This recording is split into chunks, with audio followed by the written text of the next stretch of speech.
right, for this logo workshop, what we're going to do is apply double strokes or triple strokes or however many strokes you want to add. So I'm going to do that on this Kitty Kitty Fun Park one on my letters here at the top. So I have them grouped and they're already expanded to paths, and I'm going to bring up the appearance panel. It kind of looks like a sunshine, or you can go to window appearance.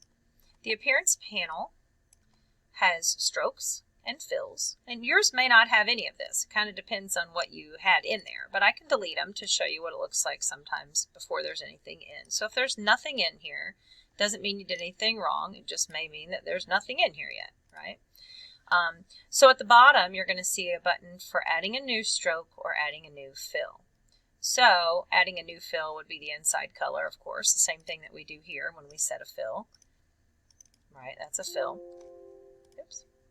And then a stroke will be around the outside. Now I'm going to add a stroke around the outside, so I'm going to hit this Add New Stroke.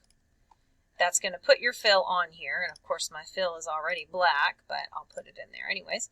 And then we have stroke. Now my stroke is 1, and you can't see it really, but it's there. See it going around the outside there. If you click on the word stroke, this gives you some additional things, including aligning the stroke. And for whatever reason, it'll really only let you align to the center, so it goes over the inside and around the shape. And there's other things down here too where you can change the way they go. You can make it dashed. You know, there's different things. But in this case, I'm going to add this stroke and make it, we'll say, that pink color I've been using. Okay. And I'll make that one a 3. Okay, now I'm going to add another stroke. So here is a stroke. And I'll make this one, let's say, white.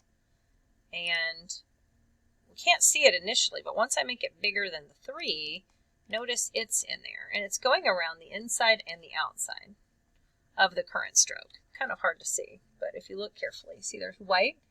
So it's the pink is centered on there, and then there's the white, and there's the black fill in the middle. So you can kind of keep adding to these. I'll make the pink one a little, oops, I'm not clicked on it. By the way, it'll let you click even when you're not clicked on there, so that's kind of dumb. Okay, so there's that. And then if I added, let's say, another stroke, I could give say, a black. Look, I'm not clicked on it again. Okay, there we go. And then it has to be bigger than 5. There, so I made that one 6. So just remember, going down the list, they need to get bigger.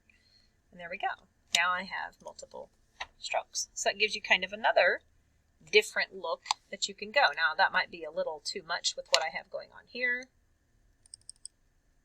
Maybe I'll lay off of that stroke there a bit for this logo. And that's it. Double strokes. Just remember, smaller number at the top, and then they will go around each other.